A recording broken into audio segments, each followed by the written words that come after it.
اعوذ باللہ من الشیطان الرجیم بسم اللہ الرحمن الرحیم اللہم صلی علی سیدنا و مولانا محمد النبی الامی وعلی آلہ وصحبہ وبارک وسلم۔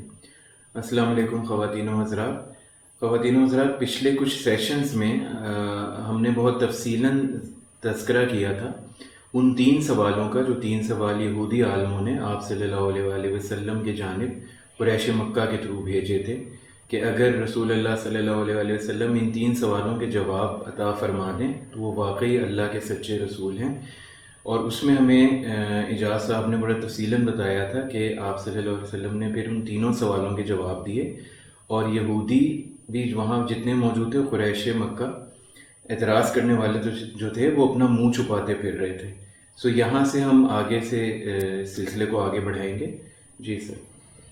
اب کیا ہوا؟ سرکار نے ختم مرتبہ صلی اللہ علیہ وآلہ وسلم نے تینوں سوالوں کے جواب بتا دیے۔ وہ اپنا سمو لے کر رہ گئے اور لٹمس ٹیسٹ کیا تھا کہ اگر آپ نے جواب دے دیا تو آپ سچے نبی ہیں اللہ کے، اور اگر نہیں دے پائے تو آپ کا دعویٰ غلط ہے۔ اور سچا دعویٰ ثابت ہو گیا ان کے اپنے معیار کے مطابق، ان دا سیٹ کنڈیشن سرکار نے انہیں لاجواب کر دیا یا آڈ کر دیا، بتا دیا کہ میں سچا نبی ہوں۔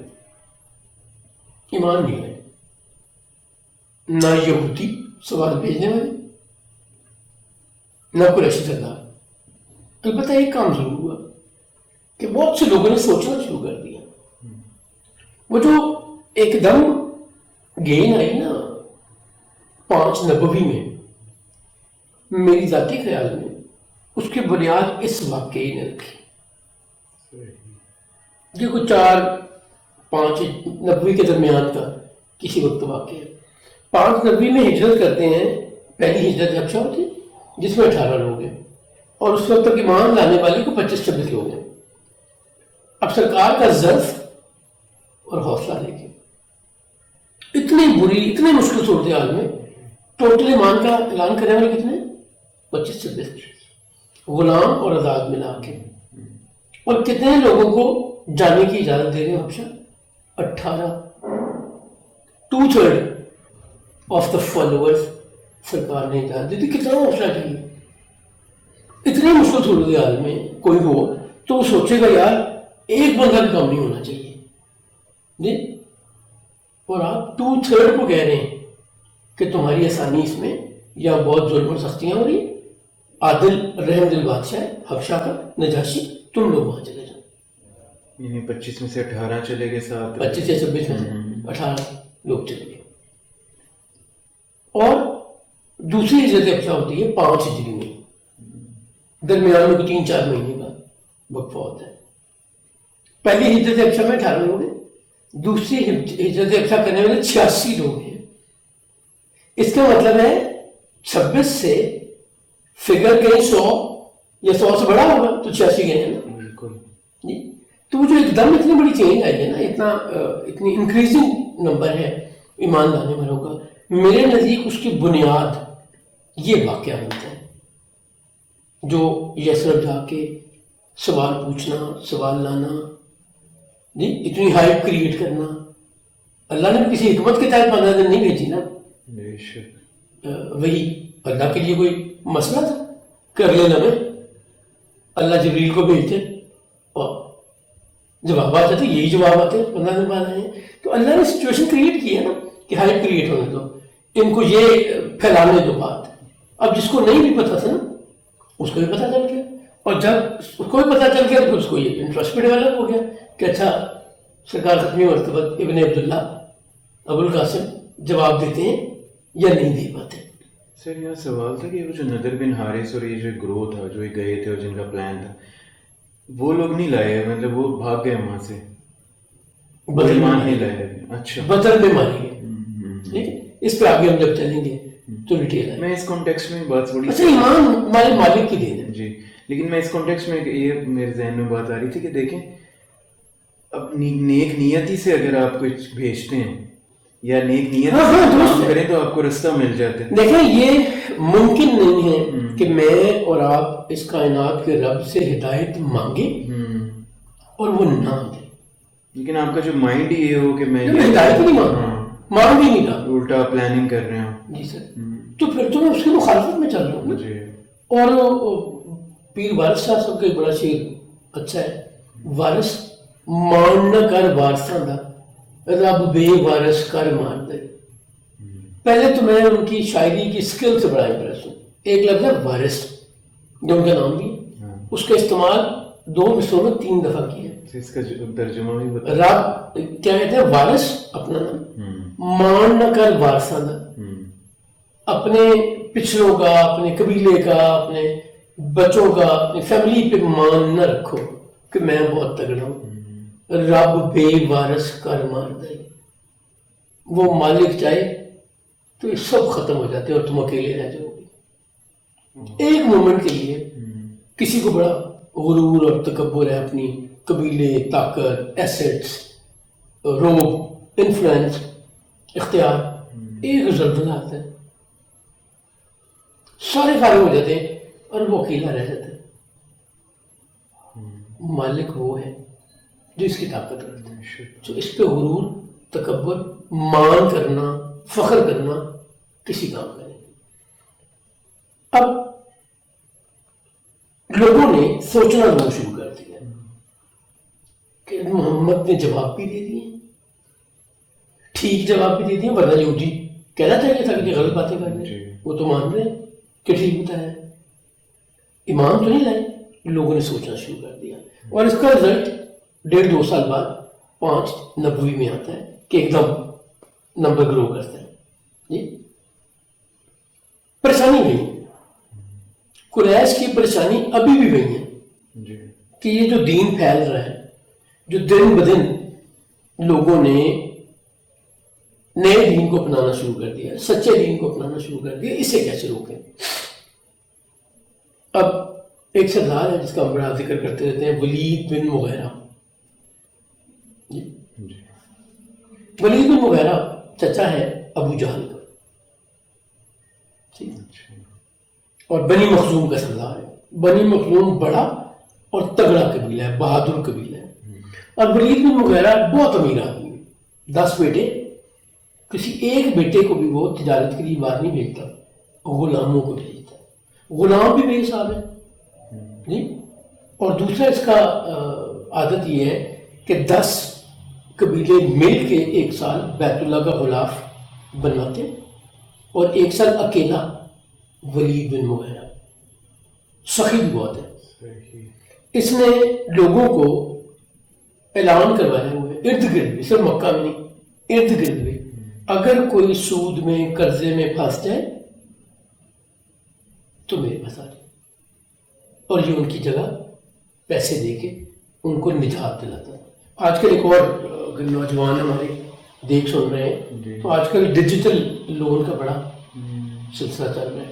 وہ بڑی بظاہر آسانی سے لون دیتے ہیں, 15,000 روپے کا لون, 20,000 روپے کا لون, 25,000 روپے کا لون, اور وہ آپ کو فگر کیا دکھاتے ہیں, 15,000 کا لون ہے اور آپ نے 150 روپے صرف دینے ہیں فالتو. آپ سوچتے ہیں 150 روپے بھی کچھ چیز ہے, 15,000 روپے پہ یہ تو کوئی بات ہی نہیں. ایک فون کال, ایک جگہ سے دوسری جگہ جانے میں پیٹرول اتنا لگ جاتا ہے جی, یہ تو کوئی بات ہی نہیں. آپ لے لیتے ہیں, وہ آپ سے فون بک بھی آپ کی ایکسیس لیتے ہیں. آپ نے دیا نہیں تو اتنی سپیڈ پہ بڑھاتے ہیں کہ تھوڑے سے پتہ چلتا ہے آپ نے 4 لاکھ روپے دے دیے.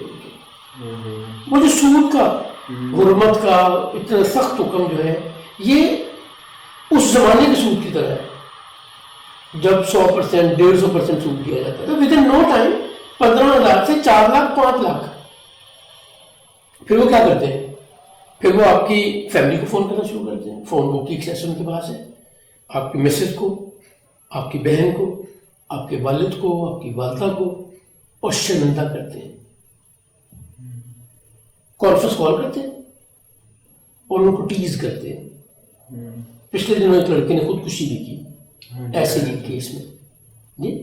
اسے غصہ دلاتے ہوئے کہتا ہے تو نہیں دے سکتے تو خودکشی کیوں نہیں کر لیتے. خدا را ان سے بچے, ان کاموں میں نہ آ جائیں. جو روکھی سوکھی ہے اس میں گزارا کیجیے, اپنی خواہشوں کو کنٹرول کیجیے, اپنے آپ کو مصیبت میں نہ ڈالیے. اس سود اور اس مصیبت میں گھیر کے اب صرف اپنا نقصان کریں گے، میں اپنا نقصان کروں گا. ہمیں ایسا نہیں کرنا چاہیے. ولید بن مغیرہ کی ہم بات کر رہے تھے، یہ ضمن بات آ گئی تھی. ولید بن مغیرہ نے ایک اور اعلان کروایا ہوا تھا کہ مکہ میں آنے والوں کو، حج کے لیے لوگ آتے تھے، مکہ میں لوگ رہتے بھی تھے، اگر کسی کو کھانے پانی کا مسئلہ ہو تو میرے پاس آ جائے، میں اسے کھانا کھلاؤں گا. بہت سخی آدمی تھا. وہ جو ہم نے شروع میں بات کی تھی نا اس پوڈ کاسٹ کی بالکل بگننگ میں، کہ صرف خامیاں نہیں تھیں عرب میں، بہت خوبیاں بھی تھیں. اور سرکار ختمی مرتبت کا جو امیج جنرلی ہم دیتے ہیں وہ یہ دیتے ہیں کہ یوڑ جی گندے پانی کا اور اس میں کمل کا پھول کھل گیا جو ان میں سے بڑا خوبصورت اور بڑا آ تھا. نہیں، یہ ڈاؤن ٹاؤن تھا، ہائی رائز بلڈنگ سے، ان میں برج خلیفہ، بہت بڑے بڑے لوگ تھے اس زمانے میں، ان میں سرکار ختمی مرتبت آئے. اور اگر کسی کو دبئی جانے کا اتفاق ہوا ہو تو جیسے ہی برج خلیفہ بنا وہ بونے لگنی شروع ہو گئی. اتنی اونچی اونچی بلڈنگس جو باقی کسی دنیا کے ڈاؤن ٹاؤن میں جائیں تو اتنی اونچی ہیں، بہت اونچی لگتی ہیں، بٹ برج خلیفہ کے frame of reference physics basic سی بات ہے. تو اس ریفرنس میں آ کے جو سرکار کا مقام بہت بڑے بڑے لوگوں میں ایکسٹرا آرڈینری سرکار ختمی مرتبت آئے تو وہ چھوٹے لگنے لگے. ولید بن مغیرہ کی ہم بات کر رہے تھے. یہ وہی شخص ہے جس نے جب بیت اللہ کی تعمیر کی بات ہوئی تو لوگ ڈر رہے تھے کہ جو بیت اللہ کی دیواریں گرائے گا اس پہ مصیبت آ جائے گی. تو یہ بہادر بھی تھا، اس نے کدال پکڑی اور چونکہ کسی بے حرمتی کے لیے تو نہیں گرایا جا رہا تھا، اس میں درار آ گئی تھی، اس میں آگ لگ گئے، نقصان ہو گیا تھا، خطرہ تھا گرنے کا، دوبارہ بنانا چاہتے ہیں تو اسی نے توڑا. یہی وہ شخص ہے جس کو بھیجا گیا شیبہ کی بندرگاہ پر کہ وہاں پہ ایک جہاز کریش ہوا جس میں لکڑی جا رہی تھی، لوہا جا رہا تھا، تو وہ خرید کے لیا اور باقی انجینئر کو بھی یہی ولید بن مغیرہ لے کے آیا تھا. سو ولید بن مغیرہ بڑا ٹیلنٹڈ عمر رسیدہ آدمی ہے اور بہت ذہین بھی ہے. یعنی ایک تو رچ تھا، ہمدرد تھا اور سمجھدار بھی بہت تھا. اس کو کہا جاتا تھا، ولید بن مغیرہ کو وہ کہا کرتے تھے ریحانہ قریش، قریش کا پھول، یعنی something to be proud of. اگر میں بات کروں کہ آپ اپنے قبیلے اپنے خاندان کا سب سے اچھا انسان بتائیں کون ہے تو کوئی نام لیں گے نا، اور اس کا لیں گے جو آپ میں سے زیادہ خوبیوں والا ہوگا. تو عرب قریش ولید بن مغیرہ کا نام لیا گیا کہ وہ ہمارے پھول کی طرح، ریحانہ قریش. اب ونس اگین ایشو ہوئی ہے، سرکار کا دین پھیل رہا ہے، وہ کچھ نہیں بگاڑ پا رہے، سختیاں بھی کر لی، ظلم بھی کر لیے. عقل کی بات کرتے ہیں تو سرکار کے پاس جواب موجود ہے، جو سرکار بات کرتے ہیں وہ پوری بھی ہو جاتی ہے، وہ سچی بھی ثابت ہو جاتی ہے، لاجیکل بھی ہے، سچی بھی ہے، عقل پہ بھی آتی ہے. سو وہ کسی طور بھی کاؤنٹر نہیں کر پا رہے. اور اب حج کا سیزن قریب آ گیا. اب ولید بن مغیرہ کو جو ان میں سے سیانہ بھی ہے، سمجھدار بھی ہے، لوگوں کا ہمدرد بھی ہے، سخی بھی ہے، وہ لوگوں کو اکٹھا کرتا ہے اور کہتا ہے کہ حج کے دن آ رہے تو اب تو لوگ باہر سے نہیں آئیں گے، صرف مکہ کے لوگ نہیں، دوسرے ملکوں شہروں سے بھی لوگ آئیں گے، چونکہ حج ہمیشہ سے قائم ہے. ابراہیم علیہ السلام کے بیت اللہ کی تعمیر سے لے کر آج تک بیت اللہ موجود رہا. بیت اللہ موجود رہا تو اس کا حج بھی موجود رہا. ہاں اگر کسی بیماری پریشانی کی وجہ سے کوئی 1 سال 2 سال 4 سال اگر بند رہا تو یہ ایک علیحدہ بات ہے. جیسے کووڈ میں حج 1-2 سال کے لیے رکا یا بہت لمیٹڈ لوگوں نے حج کیا، ایسی صورت تو آ سکتی ہے. ادروائز ہمیشہ سے حج قائم رہا. آپ کچھ پوچھنا چاہ رہے ہیں؟ جی میں پوچھ رہا تھا یہ سب جو واقعہ ہو رہا تھا کہ حج کا ابھی حبشہ نہیں ہجرت کی نا مسلمانوں نے؟ وہ 5 ہجری کی بات. اچھا، یہ 4 ہجری کی باتیں ہم کر رہے ہیں. 3 سال میں سرکار نے اناؤنس کی، 90 سوری پتہ نہیں کیوں میرے منہ سے ہجری نکل جاتا ہے. 390 میں تو سرکار نے پبلکلی اناؤنسمنٹ کی اور ایمان کی باتیں ہوئی. یہ 490 کا واقعہ ہے جو ہم نے 3 سوالوں والی بات کی. اس کے بعد پھر یہ ہجرت حبشہ 590 کی تھی. تو 4 نبوی میں حج ہو رہا ہے. اب ان کو پریشانی ہے کہ حج. اب ولید بن مغیرہ نے سارے سرداروں کو اکٹھا کیا اور انہوں نے کہا دیکھو حج کا موسم آ رہا ہے, لوگ ساری دنیا سے آئیں گے, اور اگر ان کو نہیں پتا تو مکہ میں آ کے ان کو نئے دین کا ضرور پتہ چلے گا. جب ان کو نئے دین کا پتہ چلے گا تو ہم سے پوچھیں گے کہ یہ کیا ہے. اگر ہمارے جواب مختلف ہوئے تو وہ لوگ ہمارا مذاق اڑائیں گے, ہمیں جھوٹا سمجھیں گے. اچھا, یہ عرب کی روایات میں, تہذیب میں ہم بات کر رہے ہیں, عرب جھوٹا کہلوانا نہیں پسند کرتے. یعنی آپ دیکھیں جھوٹ بولنا کتنی بری بات ہے کہ اس تہذیب میں بھی جھوٹا کوئی نہیں کہلوانا چاہتا تھا. اس شخص کی کوئی عزت ہی نہیں ہے جو جھوٹ بولتا ہے, اس کی کریڈیبلٹی کوئی نہیں ہے جو جھوٹ بولتا ہے. ابھی پچھلے سیشن میں ہم بات کر رہے تھے سچا کون ہے, ذکر کر رہے تھے نا, تو ہمیں جھوٹا سمجھیں گے. تو ضروری ہے کہ ہم ایک موقف رکھنا ہے, ہم سب کا جواب ایک ہونا چاہیے. اچھا, ولید بن مغیرہ کی خوبی اور ہے کہ جب کسی سوشل ایشو میں, جب کسی عقل والی بات میں قریش پھنس جائیں, سمجھ نہ آئے, تو وہ کنسلٹ کیسے کرتے ہیں؟ ولید بن مغیرہ. سو وہ سمجھدار ہے. باقی خوبیوں کے علاوہ ایسے نہیں ریحانہ قریش کا معیار بڑا سخت تھا, زبان باقی معاملات میں بڑی ویلیوز تھیں ان کی, قبائلی روایات تھیں. سو آسان نہیں تھا ان میں کسی کو امپریس کرنا بہادری سے, سخاوت سے, عقل سے, سمجھ سے, باقی چیزوں سے. تو وہ کہتے ہیں ابا شمس, ولید بن مغیرہ کی کنیت ہے. ابا شمس, آپ ہی بتائیں, آپ ہم میں سب سے زیادہ سمجھدار ہیں, آپ ہی اس کا حل بتائیں. ولید بن مغیرہ کہتا ہے نہیں, تم لوگ بتاؤ. Collective wisdom is required. ٹھیک, سوچتے ہیں. ایک سردار بولتا ہے کہ ہم کہیں گے کہ محمد کاہن ہے. کاہن کون؟ کاہن اس دور کے چلاک ترین لوگ ہوتے تھے, جو لوگوں کو اپنی باتوں سے میسمرائز کر لیتے تھے, جو پروڈکٹ کرتے تھے, جن کو سمجھا جاتا تھا کہ ان کا خدا سے کوئی تعلق ہے. جی, فال نکالتے تھے, لوگوں کو سمجھاتے تھے, پروڈکشنز کرتے تھے, پروفیسیز کرتے تھے.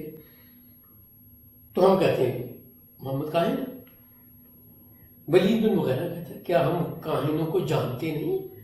وہ آج ایک بات کہتے ہیں, کل دوسری بات کہتے ہیں. محمد کی بات تو نہیں بدلتی, ان کی باتوں میں تو بڑی چلاکیاں ہوتی ہیں. محمد کی بات میں کوئی چلاکی تو نہیں نظر آتی. وہ تو عقل میں اور سمجھ کے معیار پہ پوری اترتی ہے. جتنا کائنڈ ہارٹیڈ, جتنا سمجھدار, جتنی محبت والا, ایسا تو نہیں. تو اگر ہم کہیں گے کاہن تو لوگ دیکھیں گے اور ہمیں برا بلا کہیں گے. کیوں وہ بات کہتے ہو جو ثابت نہیں ہو سکتی, جو نظر نہیں آتی. ایک دوسرا سردار بولا ہم کہیں گے محمد مجنون ہے, جسے ہم اردو میں مجنون کہتے ہیں.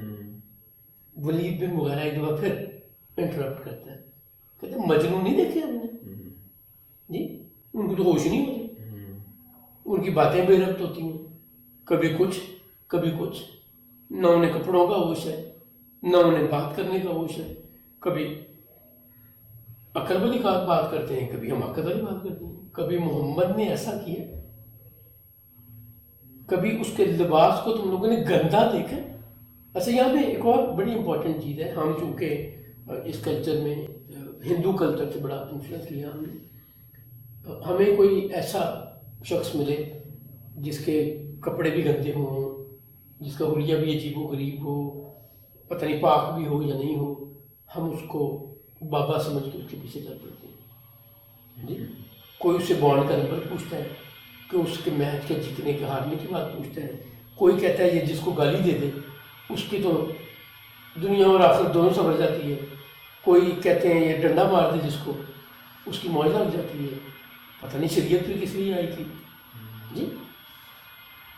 تو ولید بن مغیرہ نے کہا کہ بھائی نہ, محمد مجنون نہیں, تو بڑی سمجھ کی باتیں ہیں. تم اس سے بات کر کے دیکھو, تو تمہاری ہر بات کا دلیل سے جواب دیتا ہے, اور سچی بات ہوتی, ٹھیک ہوتی, بہکا ہوا بھی نہیں. تو کس پیج پہ مجنون کہو گے اسے؟ نو ڈونٹ گیٹ انسلٹڈ یہ بات کر کے. اچھا یہاں پہ ذرا ایک اور بات سمجھنے کی ہے. عرب اس زمانے کے قریش کمپریہینڈ نہیں کر پائے کہ رسول اللہ صلی اللہ علیہ وسلم اللہ کے فرستادہ، اللہ کے بھیجے ہوئے، اللہ کے سچے رسول اور نبی ہیں. ایک طرف وہ کہہ رہے ہیں کہ کاہن ہے، بہت چلاک، بہت شاطر، لوگوں کو چکر دینے والا، میسمرائز کرنے والا، میسمرائز کر کے کنٹرول کرنے والا. بعد میں آپ کو سمجھ آتی ہے کہ یار اس نے مجھ سے کیا کرا لیا، مجھے تو پتہ ہی نہیں چلا. نہیں، دوسری طرف کہتے تھے مجنون ہے، مجنون جس کو ہوش ہی کوئی نہیں ہے، پتہ ہی کچھ نہیں، دیوانہ ہے. بالکل پولز اپارٹ. جی پولز اپارٹ. نہیں حواس باختہ ہو چکے ہیں اپنی لسٹ میں، ایگو میں. whatever yes you are right. نہیں وہ تو کاؤنٹر کرنا چاہتے ہیں نا. اچھا یہ ایک اور چیز دیکھیں، جو ریجیکشن کی چیزیں ہوتی ہیں نا وہ کبھی کامیاب نہیں ہوتی. آپ نے کام کیا تو میں نے اس کے ریئیکشن میں کوئی کام کیا. جب میں ٹھنڈے دل و دماغ سے سوچ کے کوئی کام کروں گا نا، irrespective آپ کیا کر رہے ہیں، یہ جنگ تو نہیں ہو رہی نا کہ آپ نے اٹیک کیا تو میں نے ریئیکٹ کرنا ہے، اٹیک کرنا ہے. یہ تو دنیا داری اور عام معاملات ہیں نا. سو مجھے اپنی ویلیوز، اپنی پرائرٹیز، اپنے اصولوں پہ چلتے ہوئے چیزیں دیکھنی، سوچنی ہے. جی آپ کے ہاتھوں ڈرائیو نہیں ہونا، ورنہ آپ مجھے ہر موقع پہ ڈرائیو کریں گے. میں کچھ اور سوچے بیٹھا ہوں، آپ نے ایک سٹیپ لیا، میں اس طرف چل پڑا، مجھے کامیابی مل ہی نہیں سکتی. وہ کسی سیانے سے پوچھا نا کہ کامیابی کا کوئی گول، کوئی نسخہ بتائے، تو اس نے کہا کامیابی کا گول تو میں نہیں بتا سکتا، ناکامی کا گول ضرور بتا سکتا ہوں. اسے الٹ کر لینا، یعنی اس سیانے کی طرح اپروچ دیکھیں. وہ کہتا کامیابی کا گول تو میں نہیں بتا سکتا، بٹ ناکامی کا گول ضرور بتا سکتا ہوں، اس سے الٹ کر لینا. تو پوچھنے والے نے پوچھا ناکامی کا گول کیا ہے؟ ان کا ہر بندے کو خوش کرنے کی کوشش شروع کر دینا. کیا؟ ہر بندے کو خوش کرنے کی کوشش. وہ ایک محاورہ بڑا اسکول کے زمانے میں آپ نے پڑھا ہوگا. ایک باپ بیٹا تھا اور ان کے ساتھ ایک خچر تھا یا گھوڑا تھا. باپ نے اوپر بیٹھ گیا اور بیٹے نے باغ پکڑ لی اس کی. لوگوں نے کہا دیکھو یار کیسا ظالم باپ ہے، بیٹا پیدل چل رہا ہے اور خود سوار ہے. بات سن کے باپ اترا اور بیٹی کو اٹھا دیا. چلنے لگے، آگے گئے تو کہا دیکھو یار کیسا بدبخت بیٹا ہے، باپ چل رہا ہے پیدل، خود اوپر بیٹھے ہوئے. اللہ ایسے بیٹے کسی کو نہ دے. دونوں طرح پیدل چلنا شروع ہو گئے. کچھ آگے گئے تو لوگوں نے کہا دیکھو یار کیسے بیوقوف لوگ، گھوڑا موجود ہے اور دونوں پیدل چل رہے ہیں، کوئی عقل والی بات ہے اس میں. پھر آگے گئے، اب دونوں اوپر بیٹھ گئے. تھوڑا سا آگے وہ دیکھو یار ایک جانور پہ کتنا ظلم کر رہے ہیں. وہ ایک سواری کو اٹھانے کی طاقت رکھتا ہے، یہ دونوں اوپر کسی حال میں راضی نہیں ہے. اس کے بعد اور انہوں نے گھوڑا اٹھا لیا مل کے اور چلنا شروع ہو گیا. اگلی جگہ گئے تو دیکھو یار کیسے پاگل، بجائے گھوڑے کے سواری کرنے انہوں نے گھوڑے کو اٹھایا ہوا. کوئی عقل نام کی چیز ان میں ہے. اب اس شکایت میں سمجھایا کیا جا رہا ہے کہ آپ سب کو راضی نہیں کر سکتے. یہی بات اس نا جو میں ذکر کر رہا ہوں. اس سیانے سے پوچھا کہ کامیابی کا گول کیا ہے، تو وہ ناکامی کا گول بتا رہے، ناکامی کا گول ہے. اب ان کو یہ سمجھ نہیں آ رہی تھی، چونکہ وہ بجائے اس کو ٹھنڈے دل و دماغ سے اینالائز کرنے کے وہ اس کی مخالفت کر رہے تھے. اور مخالفت برائے مخالفت تھی. جب اکیلے میں بیٹھتے تھے تو سوچتے تھے بات تو بڑی عقل کی ہے. اور پھر وہ ہم نے تو ایک سیشن پہلے بات کی عثمان بن طلحہ کی، کلید بردار کعبہ. وہ کیا کہتے ہیں اس واقعے میں، اس کا ہم نے ذکر کیا کہ محمد جو کہتے ہیں ان کی باتیں پوری ہو جاتی ہیں. یہ ایک واقعہ ہے. دوسرے ابو لہب کو جب سورہ لہب سنائی سرکار نے اور اتیبہ کے کیس میں سرکار نے کہا کہ اللہ کریم اپنے کتوں میں سے کتا اس پر مسلط کر دے، تو ابو لہب کو یہ تو یقین تھا کہ اب میرا بیٹا بچتا نہیں ہے، چونکہ محمد نے کہا ہے اور اس کی کہی ہوئی بات پوری ہو رہی ہے. سو یہ ان کو سمجھ تھی. مکہ میں رہنے والوں کو یہ بڑی کلیئرلی سمجھ تھی کہ جو بات سرکار ختمی مرتبہ صلی اللہ علیہ وسلم فرماتے ہیں وہ پوری بھی ہو جاتی ہے. ٹھیک ہے، لیکن وہ اپنی قبائلی عصبیت میں، وہ اپنے بڑے پن میں ایک الزام وہ یہ لگاتے تھے کہ نبوت بنی ہاشم میں آ گئی، ہم نہیں تھے، ہم اتنے بڑے سردار، ہم اتنی خوبیوں کے مالک، اتنی دولت، اتنی اولاد اور جائیداد، ہمیں کیوں نہیں نبوت مل گئی؟ یعنی وہ بجائے نبوت کو پہچاننے اور ماننے کے وہ برابر کھڑے ہو رہے تھے. اور نبوت کسی کی مرضی سے نہیں ملتی، نبوت عبادت سے نہیں ملتی. یہ جو ہم جھوٹے نبیوں کی بات کرتے رہتے ہیں، اس میں جو ریسنٹلی جس نے ہندوستان میں اعلان کیا جھوٹے نبی ہونے کا، مرزا غلام احمد قادیانی، وہ اس نے ترقی کی. پہلے کہا میں بڑا نیک آدمی ہوں، اللہ کا ولی ہوں، پھر اس نے کہا میں کتب ہوں، پھر اس نے کہا میں مجدد ہوں، پھر اس نے کہا میں ڈپٹی نبی ہوں، پھر اس نے کہا میں نبی ہوں. نبوت نہ تو علم سے ملتی ہے نہ عبادت سے ملتی ہے، یہ اللہ کی عطا ہے اور اس نے چنے ہوئے ہیں، کسی کی مرضی سے نہیں ملتی. سو تو جھوٹا ہے، اس نے کوئی اسٹیپ تو لینا ہے، کوئی ڈائریکشن تو لینی ہے. واصف صاحب کا ایک جملہ بھی ہے اس حوالے سے کہ اگر تمہیں نبوت کا سارا علم بھی تم جان جاؤ تب بھی نبوت کے منصب کو نہیں پہنچ.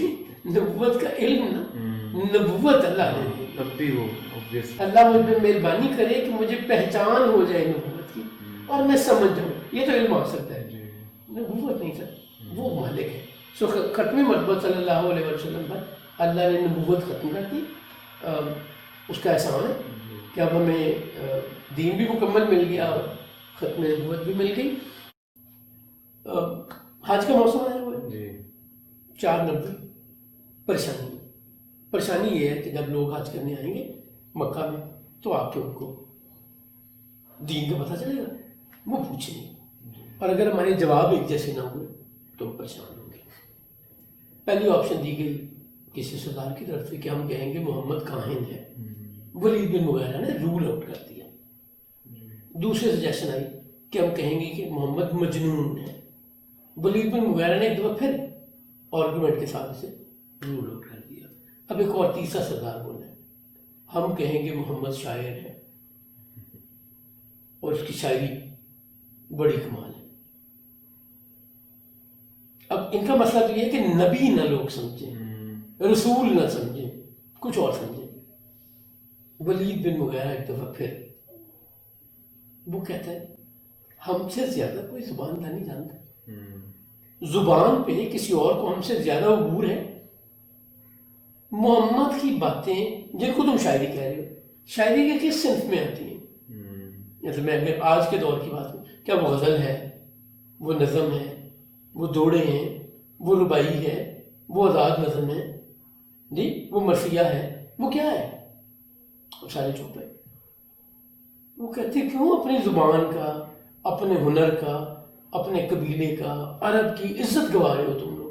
یہ بات سوچ کے وہ تو پہلے یہ دیکھ رہے ہیں کہ یہ انسان کا کلام نہیں ہو سکتا. ہاں اچھا دیکھیں، میں نے بات کی تھی نا، عمار بن یاسر نے اپنے والدین کو، والد والدہ کو سورہ الضحیٰ سنائی جی، اور وہ سن کے کہتے ہیں کہ انسان کا کلام نہیں ہو سکتا. ہم تو چونکہ نہ عربی سمجھتے ہیں، نہ اس کی ٹون سمجھتے ہیں، نہ اس کا اثر سمجھتے ہیں، ہم تو پڑھتے ہیں، ہم تو غور بھی نہیں کرتے. جو لکھا ہوا ہے ہم نے وہ پڑھ کے آگے چلے جاتے ہیں، کبھی نہیں سوچتے کہ اس بات کا مطلب کیا. کبھی ہم نے سوال نہیں اٹھایا کہ اچھا اس پہ یہ بات کیوں ہے اور کیسے ہے. اور اگر کہیں اٹھا لیں تو جواب نہیں ملتا. جواب پوچھنے جائے تو وہ کہتے ہیں تم کس لائن پہ چڑھ گئے، تمہیں اللہ کے کلام پہ شک ہے، بجائے ڈھونڈنے کے. ہر وہ کامیاب ہوگا جو اللہ کے دین کے، اللہ کے کلام پر غور کرے گا. اللہ تو خود فرماتا ہے کہ تم عقل رکھتے ہو تو اس پر غور کیوں نہیں کرتے؟ جب تک ہم اس پہ غور کرتے رہے زمانے میں ہم معزز تھے. بقول اقبال میں جی، وہ معزز تھے زمانے میں مسلمان ہو کر، اور ہم خار ہوئے تاریخ قرآن ہو کر. اقبال تو ہم کہتے ہیں، میں آج کی سچویشن میں روحے اقبال سے معذرت کے ساتھ. سو ولید بن مغیرہ نے یہ بھی رول آؤٹ کر دیا، کوئی شاعری تو نہیں ہے. لوگ پوچھیں گے اچھا کون سی شاعری ہے یہ، تو کیا جواب دو گے؟ سو لوگ تمہارا بھی مذاق اڑائیں گے، تمہاری زبان کا بھی مذاق اڑائیں گے، تم پہ یقین بھی نہیں کریں گے. سو کریڈیبلٹی بھی گئی نا.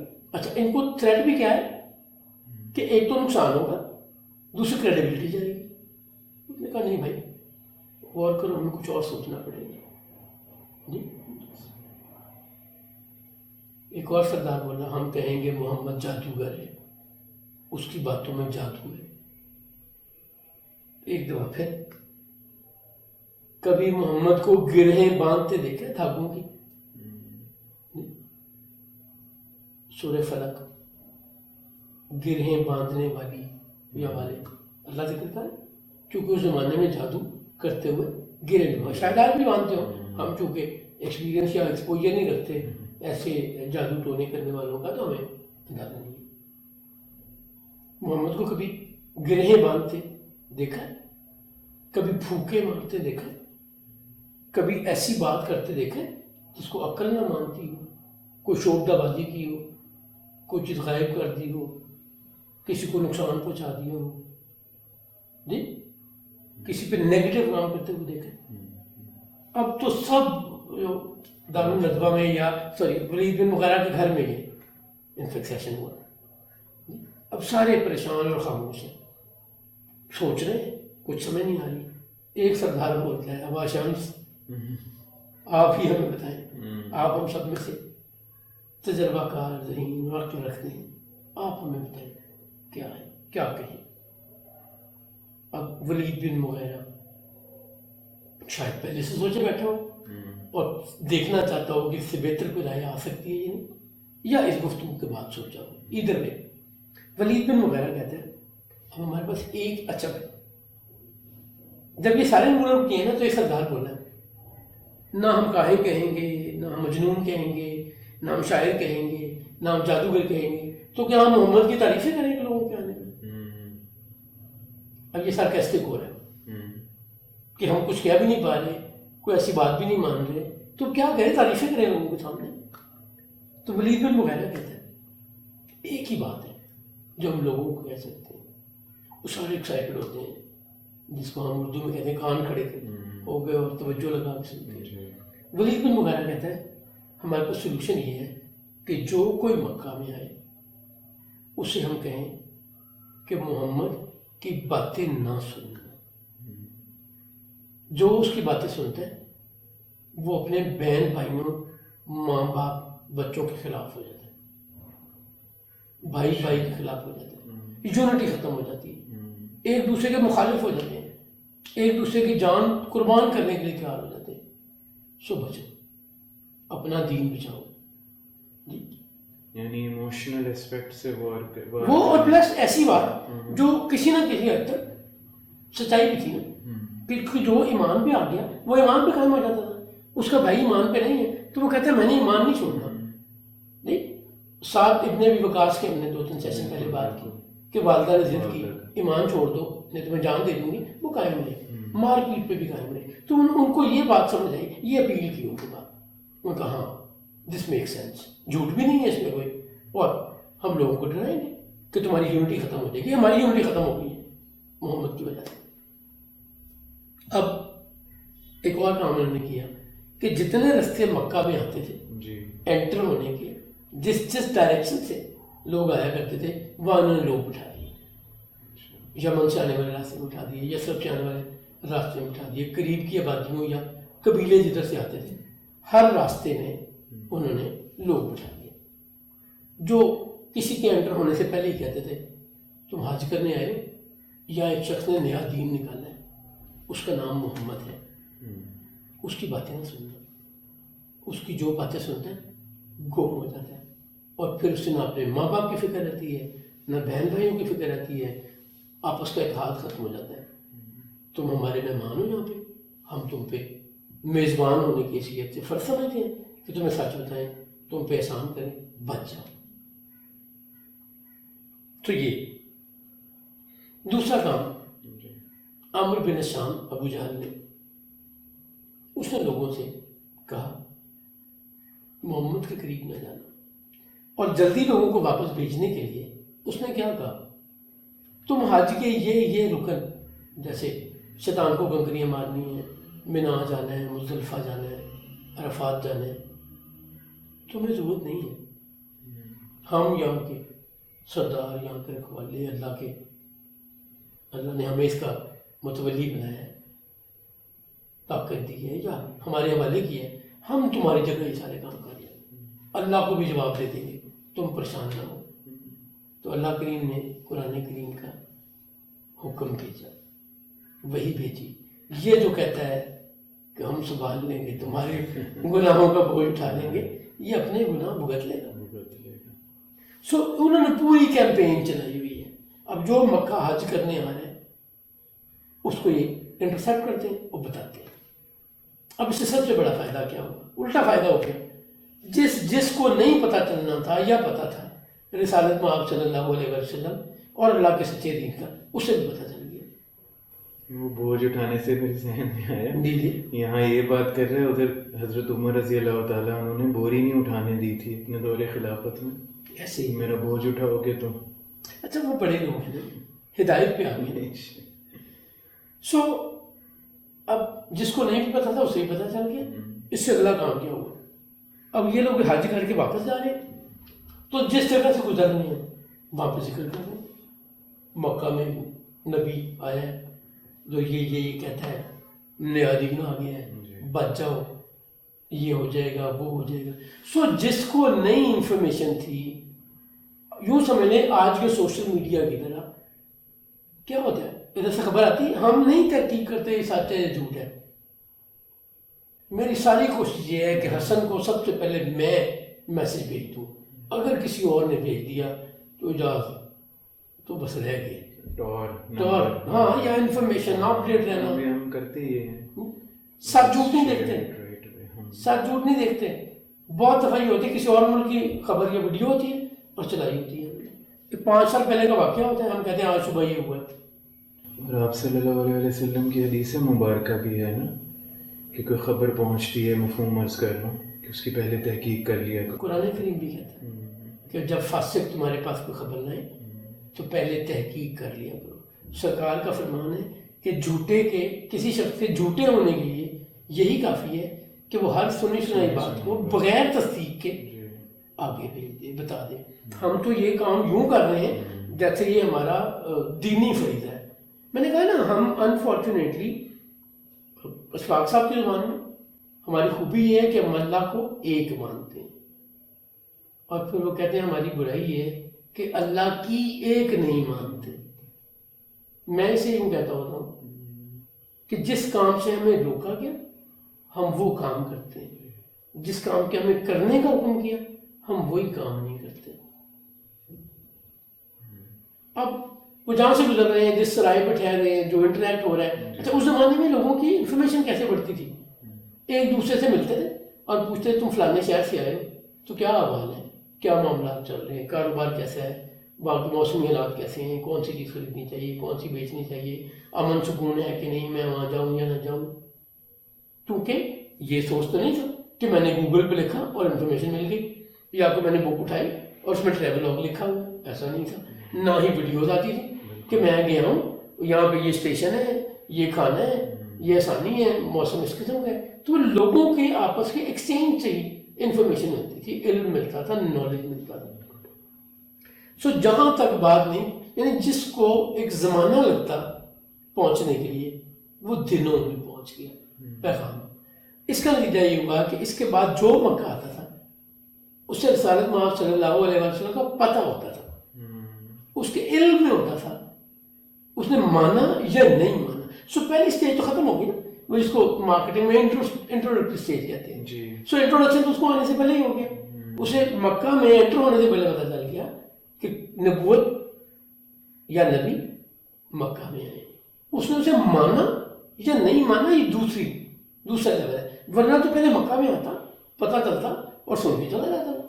اب تو وہ انفارمیشن لے کے آ رہا ہے، اب اس نے اسٹیج 2 پہ جانا ہے، یا سرکار سے انٹریکٹ کرنا ہے، بات کرنی ہے، سننا ہے، پوچھنا ہے یا انکار کرنا ہے۔ لیکن کم از کم اس کو نالج میں تو آ گیا۔ سو ولید بن مغیرہ جس نے ان کو حج کے موسم میں اکٹھا کیا تھا to devise a strategy how to counter this دین اینڈ رسول اللہ صلی اللہ علیہ وسلم، اس کا الٹا فائدہ اس دین اور رسول اللہ صلی اللہ علیہ وسلم کو ہوا کہ آپ کے علم، آپ کے بارے میں خبر، آپ کے بارے میں انفارمیشن، نالج لوگوں تک پہنچ گیا. یہ ہے مین پرپوزز، گاڈ ڈسپوزز. وہ جو کہتے ہیں نا واللہ خیر الماکرین ومکر ومکر اللہ واللہ خیر الماکرین، وہ تدبیر کرتے ہیں، اللہ بھی تدبیر کرتا ہے، اور اللہ سب سے بہتر تدبیر کرنے والا ہے. یہاں میں ایک چیز کی وضاحت کرنا چاہتا ہوں، یہ واللہ خیر الماکرین لوگ اس کو پنجابی والا مکر یا اردو والا مکر لیتے ہیں، یہ عربی کا مکر ہے. پلیز عربی کو اردو نہ بنائیں، اپنے کلچر میں نہ لائیں، اس کلچر میں اس زبان میں رہ کے اس کا مطلب سمجھیں. اس کا مطلب ہے تدبیر کرنے والا یا خفیہ تدبیر کرنے والا. ٹھیک، مکر کر فراڈ کرنے والا نہیں، ہیرا پھیری کرنے والا نہیں، چکر دینے والا نہیں، مکر. یاز بھائی ہمیں کچھ سوال موصول ہوئے تھے ویورز کی جانب سے. سو اس میں پہلا سوال یہ تھا کہ ہم نے اسی قسط میں یہ بات کہی تھی سیشن میں کہ عیسوی کیلنڈر حضرت عیسیٰ علیہ السلام کی پیدائش سے شروع ہوتا ہے. تو وہ ویور یہ پوچھ رہے تھے کہ ہم نے تو یہ سنا ہے کہ اے ڈی سے مراد ہے آفٹر ڈیتھ. سو یہ سارا کیا معاملہ ہے؟ ضرور. جی اصل میں آپ نے ایک سوال پوچھا عیسیٰ علیہ السلام کے متعلق اور عیسوی کیلنڈر کے متعلق. 18ویں صدی میں 1700 میں اے ڈی کو سی ای سے ریپلیس کر دیا گیا اور بی سی کو بی سی ای سے ریپلیس کر دیا گیا. پہلی تو یہ ایک انفارمیشن ہے. ہمارا یہ خیال کہ اے ڈی سے مراد آفٹر ڈیتھ ہے غلط ہے. یہ انڈو پاک میں کہاں سے آیا مجھے نہیں تحقیق میں پتہ نہیں چل سکا کہ یہ اے ڈی کو ہم نے آفٹر ڈیتھ کیوں کہنا شروع کر دیا. یہ لیٹن ورڈ ہے اے ڈی، اینو ڈومینی، اور اس کا مطلب ہے ایئر آف دا لارڈ، اور کچھ اس کا معنی کہتے ہیں ایئر آف آر لارڈ، ہمارے خدا کا سال یا خدا کا سال. یہ قطعاً عیسیٰ علیہ السلام کی رفع آسمانی جسے ہم کہتے ہیں آسمانوں پہ اٹھایا جانا. اللہ کریم میں بتاتا ہے قرآن کریم میں کہ جب وہ صلیب پہ چڑھانا چاہ رہے تھے عیسیٰ علیہ السلام کو تو اللہ نے عیسیٰ کو اٹھا لیا آسمانوں پر اور ریپلیس کر دیا ان کی شبیہ سے. میرے بزرگ بتایا کرتے تھے کہ جو شخص اس گھر میں، اس کیمپ میں، اس غار میں، اس ٹینٹ میں، جس میں بھی رہتے تھے، پکڑنے گیا عیسیٰ علیہ السلام کو، اللہ کریم نے عیسیٰ کو تو آسمانوں پہ اٹھا لیا اور جو اندر پکڑنے گیا تھا اس کی شکل عیسیٰ علیہ السلام جیسی کر دی. ٹھیک، تو شبیہ تو اللہ کہہ رہا ہے نا. اب وہ شبیہ کیسے بنی تھی، دیٹ از another ڈبیٹ اور ڈسکشن. میرے بزرگ جو کہا کرتے تھے وہ میں نے آپ سے شیئر کر لیا. عیسیٰ علیہ السلام یہ کیلنڈر شروع کب ہوا؟ یہ کیلنڈر 525 عیسوی میں شروع ہوا. ٹھیک، 525 عیسوی میں ایک عیسائی راہب نے ریورس کیلکولیشن کر کے عیسیٰ علیہ السلام کی ایئر آف برتھ کیلکولیٹ کیا، مختلف شواہد لے کے، مختلف گواہیاں لے کے، پتہ کر کے، جو لوگ موجود تھے، جو ہسٹری واقعات جیسے ہسٹری ہمیشہ ریکارڈ ہوتی ہے ویسے یہ بھی ریکارڈ کیا گیا. تو 525 عیسوی میں یہ سال شروع ہوا اور شروع عیسیٰ علیہ السلام کی ولادت سے کیا گیا. سو اے ڈی یا آفٹر ڈیتھ، اینا ڈومینی تو ٹھیک ہے، آفٹر ڈیتھ کوئی وجود نہیں رکھتا جو ہم نے خود سے کسی نے بنا لیا سمجھانے کے لیے یا ادروائز. تو اب آ جائیں، میں نے بات کی 1700 یا 18ویں صدی میں اسے اے ڈی کو ریپلیس کر دیا گیا سی ای سے اور بی سی کو ریپلیس کر دیا گیا بی سی ای. جب لکھا جاتا ہے نا سال انگلش میں تو اے ڈی پہلے لکھا جاتا ہے اور سال بعد میں. اگر میں لکھوں گا اے ڈی 2023 تو یہ آج کے سال کی بات ہوگی. اور اگر میں نے بی سی لکھنا ہے بیفور کرائسٹ، جسے اردو میں ہم قبل مسیح کہتے ہیں، عیسیٰ علیہ السلام سے پہلے، تو انگلش میں بی سی نمبر کے بعد آتا ہے. 200 بی سی لکھا جائے گا، بی سی 200 نہیں. یعنی جب اے ڈی لکھتے ہیں تو سال سے پہلے لکھتے ہیں اور جب بی سی لکھتے ہیں تو سال کے بعد لکھا جاتا ہے. یہ ایک نام ہے. بی سی کو بی سی ای سے، بیفور کامن ایرا، اور اے ڈی کو سی ای سے. کامن ایرا ریپلیس کر دیا گیا. سو یہ دو چیزیں آ گئی. تیسری چیز یہ ہوئی کہ 1582 میں 4 اکتوبر کو 10 دن ایڈ کر دیے گئے اس کیلنڈر میں، اور 4 اکتوبر کے بعد اگلا دن 5 اکتوبر کے بجائے 15 اکتوبر شمار کیا گیا. سو 10 دن اس کیلنڈر کو ایڈجسٹ کرنے کے لیے ایڈ کیے گئے. وہ جو لیپ ایئر نہیں آتا 4 سال بعد، کیلکولیشن یہ ہے کہ جو عیسوی سال ہے وہ اصل میں 365 دن اور 6 گھنٹے کا ہوتا ہے. اب 6 گھنٹے کہیں کاؤنٹ نہیں ہوتے. جب 4 سال ہو جائیں گے تو 6 گھنٹے 24 گھنٹے ہو جائیں گے 4 سالوں میں. 6 6 6 6 24، تو ایک دن ایڈ کر دیا جاتا ہے جسے ہم لیپ ایئر کہتے ہیں، فیبرری 29. باقی سالوں میں یہ 28 دن کا فروری ہوتا ہے اور لیپ ایئر میں 29 دن کا ہوتا ہے. اور یہ کس سال میں ایڈ کیا جاتا ہے؟ ہر وہ ایئر جو 4 سے ڈیوائڈ کرنے پہ ریمائنڈر 0 رہ جائے. نہیں، اگر آپ ایگزامپل لیں 2020، 4 پہ ڈیوائڈ کریں گے 0 بچے گا تو وہ لیپ ایئر ہوگا. 2024 ایک دفعہ پھر 0 ریمائنڈر ہوگا تو وہ لیپ ایئر ہوگا. ایک جولین کیلنڈر بھی ہے جو اسی طرح چلتا ہے جنوری فروری پہ ہی. اس میں فرق کیا ہوتا ہے؟ اس میں صرف ان جو 400 پہ ڈیوائڈ کر کے ایئر آئے گا، لیٹ سے 800 ہے تو 400 پہ ڈیوائڈ کریں گے تو 2 آئے گا، 1 2 3 نہیں آئے گا، ایڈیشنل نہیں آئے گا، پورا ڈیوائڈ ہوگا. صرف اس سال میں لیپ ایئر ایڈ کیا جاتا. سو پہلے تو ہمیں سمجھ آ جانی چاہیے عیسوی کیلنڈر کیا ہے. اے ڈی اینا ڈومینی ہے، بی سی بفور کرائسٹ ہے، سی ای کامن ایرا اور بی سی ای بفور کامن ایرا. اب یہاں پہ شاید آپ کے ذہن میں ایک سوال ابھرتا ہو کہ 525 سال بعد یہ کیلکولیشن شروع ہوئی، ہجری سال کب امپلیمنٹ ہوا؟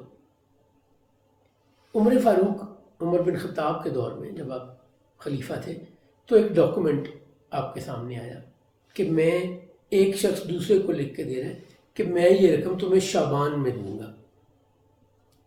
تو عمر فاروق نے، عمر بن خطاب نے سوال ریز کیا کہ یہ کون سا شعبان، اس سال کا، اگلے سال کا یا پچھلے سال کا؟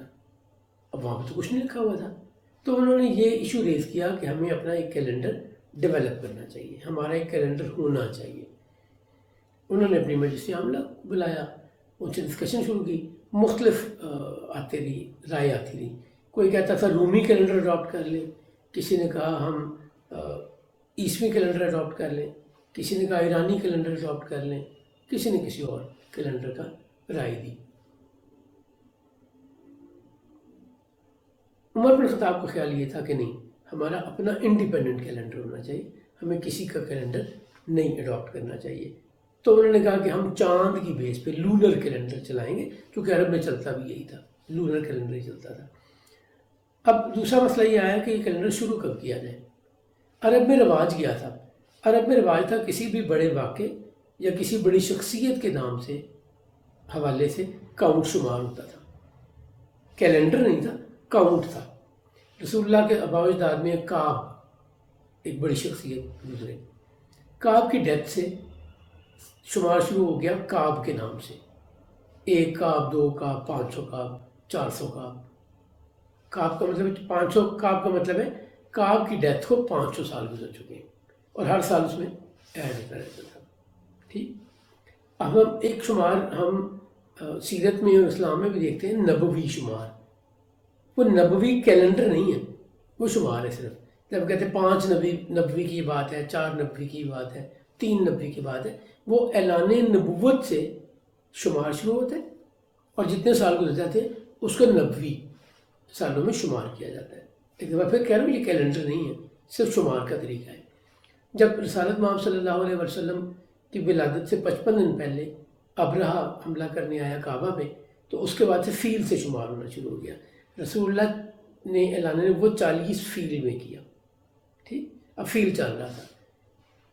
6 ہجری میں سورہ توبہ یا سورہ برا، ایک ہی سورہ کے مختلف نام ہے، نازل ہوئی. تو اس سال کو سن برا کہہ کر اس سے شمار شروع ہو گیا. اس کے بعد کے واقعات کو برا 1 برا 2 برا 3 یا 3 برا 4 برا سے کیلکولیشن شروع کر دی. یہ چلتا رہا. مختلف موقعوں پہ مختلف شمار چلتا رہا. عمر بن خطاب کے دور میں یہ فیصلہ کیا گیا. تو دوسرا ایشو یہ آیا کہ یہ کیلنڈر شروع کب کیا جائے. ایک سجیشن آئی کہ رسول اللہ صلی اللہ علیہ وسلم کے سال ولادت سے اسے شروع کر لیا جائے. کسی نے کہا کہ حضور کی وصال سے، ڈیتھ سے یہ شروع کر لیا جائے. کسی نے کہا مکہ فتح ہونے سے شروع کر لیا جائے. علی ابن ابی طالب نے مشورہ دیا کہ یہ سے ہجرت سے شروع کرنا چاہیے جی. اور اس کی ایک انیشیشن قرآن کریم میں بھی ملتی ہے کہ قباء، مسجد قباء کے متعلق اللہ کریم فرماتا ہے کہ یہ وہ مسجد ہے جو پہلے دن سے ہی مومنوں نے، اللہ سے ڈرنے والوں نے تعمیر کی ہے. تو ایک کنیکشن یہ بھی بنتا ہے. تو ہجرت چونکہ it was totally a new face of Islam. اس کے بعد اسلام کو جو ریز ملا، اسلام کو جو عزت قدر، اس کا پھیلنا، سسٹمز امپلیمنٹیشن، ریاست بنی، زکوٰۃ. یعنی شاید یہ آپ کے لیے انفارمیشن نہیں ہو، رمضان روزے ہجرت کے بعد شروع ہوئی، زکوٰۃ ہجرت کے بعد شروع ہوئی، عید الفطر ہجرت کے بعد شروع ہوئی. سو ہجرت gave a new face and dimension to this religion we call Islam. تو یہ بات بڑی پسند آئی عمر بن خطاب کو. تو ہجری کیلنڈر اڈاپٹ کر لیا گیا. بٹ اگین ریورس کیلکولیشن ہوئی کہ رسول اللہ صلی اللہ علیہ وسلم کی ہجرت سے کتنے سال ہو گئے ہیں اب تک. تو یکم ہجری وہی کہا گیا جو رسول اللہ ہجرت کر کے آئے تھے. عرب میں کیلنڈر محرم سے شروع ہوتا تھا، ذی الحج پہ ختم ہوتا تھا، پری اسلام بھی. تو کیلنڈر کو نہیں چھیڑا گیا، محرم سے ہی چلا. اور ہجرت کا پہلا دن 12 ربیع الاول یکم ہجری جسے ہم کہیں گے اب کاؤنٹ کیا گیا. سو ہجری کیلنڈر بھی 25-30 سال بعد ڈیولپ ہوا، آیا، امپلیمنٹ ہوا. تو اگر وہ 525 سال بعد اسٹارٹ ہوا تو کوئی عجیب بات نہیں. آپ سوال پوچھنا چاہ رہے ہیں؟ سر میں یہ پوچھنا چاہ رہا تھا کہ ہمارے آفیسز میں آفیشیل تو چل ہی نہیں رہا ہجری کے حوالے سے. صرف ہم نے جو اسلامک تہوار ہیں اس پر ہی ہماری نظر جاتی ہے کہ لیکن آفیسز میں تو سارا یہی چل رہا ہے. جو اگر آپ عرب میں جائیں، سعودی عربیہ جائیں، آپ یو اے جائیں، کویت جائیں، قطر جائیں، وہ سب جگہ اسلامک کیلنڈر ہے. یہ administrative decision of the state ہے. میری اسٹیٹ پاکستان نے ڈیسیژن لیا کہ ہم گریگورین کیلنڈر، جسے ہم عیسوی کیلنڈر کہتے ہیں، اس پہ چلیں گے. نہیں، اب چونکہ رمضان کا حکم جنوری میں روزے رکھنا نہیں ہے، مارچ میں روزے رکھنا نہیں ہے، رمضان کے مہینے میں روزے رکھنا ہے. اچھا، اس میں بھی آپ دیکھیں قدرت کی مہربانی یا یونیفارمٹی دیکھیں. 354 یا 355 دنوں کا ہوتا ہے اسلامی سال، قمری سال، ہجری سال. ٹھیک، بائی ورچو آف دس 10 دن پیچھے آتے ہیں ہر مہینہ. اگلے سال میں جب رمضان آئے گا تو عیسوی کیلنڈر کے حساب سے 10 دن پیچھے آئے گا. اگر اس سال 30 مارچ کو شروع ہوئے تھے روزے تو اگلے سال 20, 21, 19 مارچ کو شروع ہوں گے. 2025 میں یہ 8, 9, 10 کو شروع ہوں گے. 2026 میں یکم مارچ کو شروع ہوں گے. So by virtue of 35 years یہ سائیکل پورا کمپلیٹ کر لیتے ہیں. عیسوی سال کے پورے سال کے بعد دوبارہ اسی مہینے میں رمضان آتا ہے، تمام معاملات آتے ہیں. سو یہ اس طرح کیا ہوا، ورنہ کیا ہوتا اگر جون میں روزے آتے تو جہاں گرمی ہے وہ ہمیشہ گرمی کے روزے ہوتے ہیں. آسٹریلیا اور ساؤتھ افریقہ میں سردی ہوتی ہے، نیوزی لینڈ میں سردی ہوتی ہے، فجی میں سردی ہوتی ہے، ان کے روزے سردی میں رہتے ہیں. تو جب 2 کیلنڈر ڈفرینٹ ہو گئے تو ایئر اراؤنڈ چلتے رہے. سر دوسرا سوال ہے بڑا دلچسپ ایک ویور کا. وہ یہ پوچھ رہے ہیں کہ آپ نے یہ کہا تھا کہ جہاں جہاں اللہ کی ربوبیت ہے وہاں رحمت للعالمین صلی اللہ علیہ وآلہ وسلم ہیں. تو ان کا سوال یہ ہے کہ جدید سائنس کے مطابق 1 سے زیادہ کائناتیں ہیں یا 7 زمین اور 7 آسمان ہیں، اور کیا ان پہ اللہ کا حکم بھی اترتا ہے؟ تو کیا باقی 6 زمینوں پر بھی اسی طرح انسان بستے ہیں؟ اور کیا اسی طرح آپ صلی اللہ علیہ وآلہ وسلم کی جو ہدایت ہے وہ باقی زمینوں اور جہانوں کے لیے بھی ہے؟ یہ سر دوسرا سوال تھا۔ مثلا دوسرا سوال ہمارے ایک دوست ہیں محمد آزاد صاحب منچن آباد سے، انہوں نے یہ سوال پوچھا ہے۔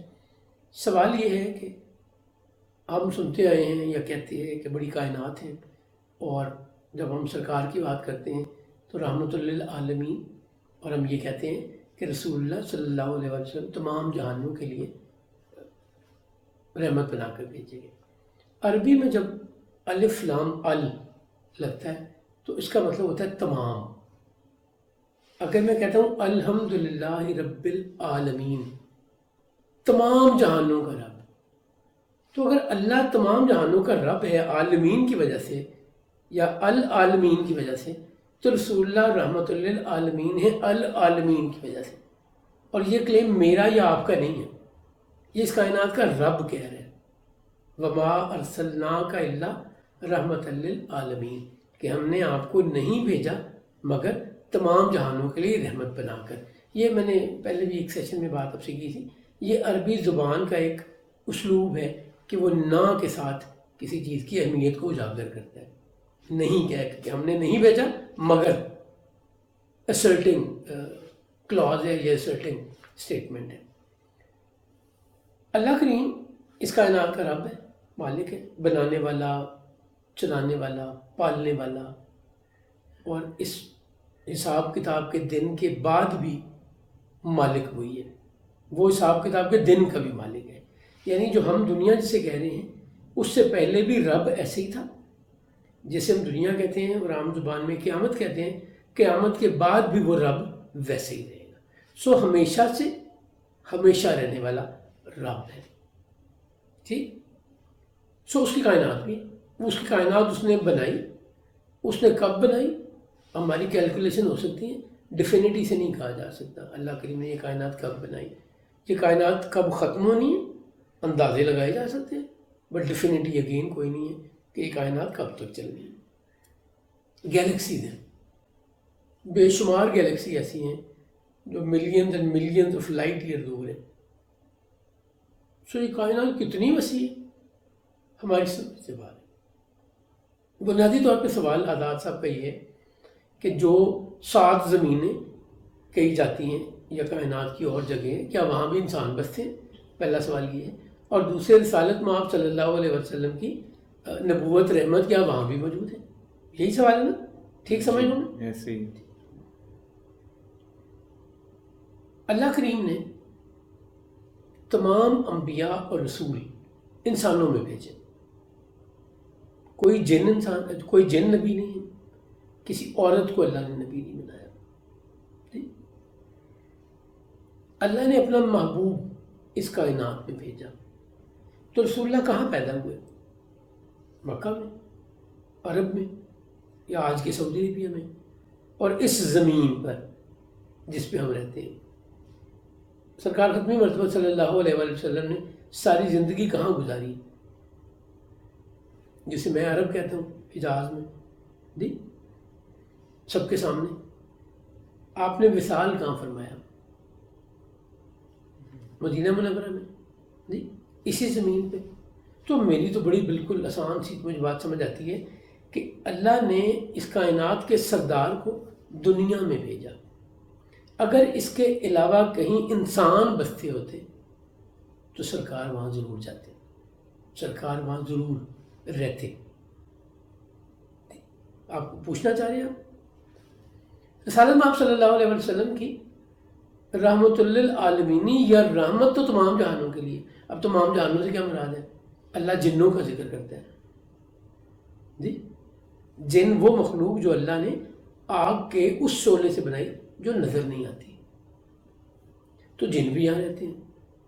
ہمارا بچپن میں ہم سنا کرتے تھے کہ وہ کاف پہ جن ہیں، اور وہ جو بچوں کے پروگرام کہانیاں آتی ہیں ان میں بھی ایسے ہی تصور دیا جاتا ہے، جن یہیں رہتے ہیں، جنوں کی کوئی علیحدہ زمین نہیں ہے، جی سو یہ دنیا ہی واحد دنیا ہے، ایک۔ دوسرے قرآن کریم میں جہاں تک میں سمجھا اور پڑھ سکا ہوں، ارض کا لفظ تو آتا ہے، الارض زمین، اردین نہیں آتا، زمینیں نہیں آتا. جب اللہ آسمان کا ذکر کرتا ہے تو سماوات کہتا ہے، آسمانوں کی بات کرتا ہے. سو مجھے 7 آسمان تو سمجھ آتے ہیں، مجھے 7 زمینیں سمجھ نہیں آتی. میں اپنی سمجھ عقل فہم سے بات کر رہا ہوں. سو یہ ایک ہی دنیا ہے جہاں پہ اللہ نے انسان بسائے، اور تمام انبیاء آدم علیہ السلام سے لے کر آج تک اور قیامت تک آتے ہیں، پیدا ہوتے رہیں گے، دنیا چلتی رہے گی. کائنات کے سردار بھی اسی دنیا، اسی زمین پر بھیجے گئے. سو میری سمجھ میں اس زمین کے علاوہ کوئی اور زمین نہیں آتی. جی تو آئی ہوپ کہ میں آنسر کر سکا ہوں سوال کو، یا کوئی بات رہ گئی ہے اس میں؟ جو کہا جاتا ہے کہ دوسرے اس میں بھی کچھ مخلوقات شاید ہوں مطلب زمین نہ بھی ہو، کوئی اور سیارے، لیکن وہ بھی ایک اوتھینٹسٹی تو نہیں ہے کہ ہیں یا نہیں. یہ مت ہے جو ہم ہمیشہ سے سنتے آئے ہیں. پریاں کسی نے دیکھی نہیں ہیں. میں سمجھتا ہوں یا نیک جن ہوں گے یا فرشتے ہوں گے. قرآن کریم تو 3 چیزوں کا ذکر کرتا ہے نا، فرشتے، جن، انسان. اس کے علاوہ جانور ہیں جو یہیں پھرتے ہیں، جو یا سمندر میں ہیں، دریا میں یا زمین پہ. تو باقی خیالاتی معاملات ہیں. اڑن تشتری بھی ہم بچپن سے سنتے آئے ہیں. جی آج تک کی تحقیق میں کوئی اور دنیا، اب تو سائنس بہت ترقی کر گئی، کاسمولوجی میں بہت ہم آگے نکل گئے. جی کسی جگہ اور کسی زندگی کا وجود نہیں ملا ابھی تک. جی اور یہ قرب قیامت ہے. رسالت میں آپ صلی اللہ علیہ وسلم فرماتے ہیں میں قیامت کے قریب بھیجا گیا، میں آخری زمانوں میں بھیجا گیا. کتنی دنیا باقی ہے یہ تو یقینی بات نہیں کہی جا سکتی، بٹ قریب ہے قیامت. سر یہ جو جہانوں کہا جاتا ہے، تو جہانوں میں پھر آ تو گئی نا، پوری کائنات آ گئی نا سارے. دیکھیں جہانوں کا میں انکار نہیں کر رہا، میں تو انسانی وجود کی بات کر رہا ہوں، میں تو زندگی کی بات کر رہا ہوں. یہ تو اس وقت آ گیا، آج تو سائنس پروو کر رہی ہے نا یہ چیزیں کہ گیلیکسیز ہیں اور سیارے ہیں اور چاند ہیں. یہ تو آج ہم پروو کر رہے ہیں. سرکار تو 1400 سال پہلے یہ بات کہہ رہی ہے، قرآن تو 1400 سال پہلے یہ بات کہہ رہے ہیں کہ جہان پتہ نہیں کتنی اس دنیا میں آسمان اور زمین کے درمیان اللہ نے کیا کچھ بنایا ہوا ہے جو ایکسپلور ہو رہا ہے، ایکسپلور ہوتا رہے گا. بات ہو رہی ہے انسان کی، سوال انسان کے اس حوالے سے. اور جب کہا جاتا ہے سرکار تمام جہانوں کے لیے رحمت ہے، تو جانوروں کے لیے بھی رحمت ہے، درختوں کے لیے بھی رحمت ہے، پہاڑوں کے لیے بھی رحمت ہے، دریاؤں سمندروں کے لیے بھی رحمت ہے. جس چیز کو اللہ نے پیدا کیا، ہر اس چیز کو جس پہ اللہ کی ربوبیت ہے، جس کا رب اللہ ہے، جو کہ واحد رب ہے اس کائنات کو، کوئی اور تو نہیں ہے، تو سرکار کی رحمت بھی اتنی ہی وسیع ہے. تمام کائنات پہ اللہ کی تمام مخلوقات کے لیے سرکار رحمت بنا کر بھیجے گئے. کیا ہمیں واقعات نہیں ملتے کہ ایک ہرنی کو پکڑ لیتا ہے کوئی، تو وہ روتی ہے، ریکویسٹ کرتی ہے کہ میں دودھ پلانا ہے اپنے بچے کو. حضور اس کی بات سمجھ رہے ہیں. وہ کھجور کا تنا جو خشک تھا، جس سے ٹیک لگا کے سرکار مدینہ منورہ میں خطاب کیا کرتے تھے، جب وہاں پہ آج کے زمانے کے ڈائس کی طرح لکڑی کا ڈائس بنا دیا گیا تو اس نے رونا شروع کر دیا. اس خشک تنے نے رونا شروع کر دی، اور وہ ایسے رو رہا تھا جیسے کوئی اونٹ روتا ہے. رسول اللہ صلی اللہ علیہ وسلم نے اسے اپنی محبت سے گلے لگایا تو وہ چپ کیا. آپ نے کہا اسے دفن کر دو. خشک تنا، اس میں زندگی نہیں تھی اس سے پہلے، سرکار کا جس میں عطر ٹچ ہونے سے وہ بھی زندہ ہو گیا. سرکار فرماتے ہیں کہ جس کو میں نے چھو لیا، میرے جسم نے چھو لیا، اس پہ آگ حرام ہو گئی. تو وہ اور الٹیمیٹلی حکم دیا کہ اس کو دبا دیا جائے، دفن کر دیا جائے. اور آپ نے فرمایا اگر میں اسے اپنے بازو میں نہ لیتا، پیار سے محبت سے نہ اپنے ساتھ ٹچ کرتا، تو یہ قیامت تک روتا رہتا. تو وہ رحمت بڑی کلیئرٹی سے وہ سب جگہ ہے. وہ مریخ پہ بھی ہے، وہ جوپیٹر پہ بھی ہے، وہ پلوٹو پہ بھی ہے، وہ زہرہ پہ بھی ہے، سب پہ ہے. ہم بات کر رہے ہیں زندگی کی. سرکار کی رحمت ہر اس جگہ ہے جو اللہ کریم کی کائنات میں موجود ہے، جسے اللہ نے بنایا. ہم بات زندگی انسان اور اس سلسلے کی کرتے ہیں. تو اس میں کوئی اور زمین مجھے سمجھ نہیں آتی, مجھے زمین ایک آسمان صاحب سمجھ میں آتی ہے, میرا علم اتنا ہی ہے.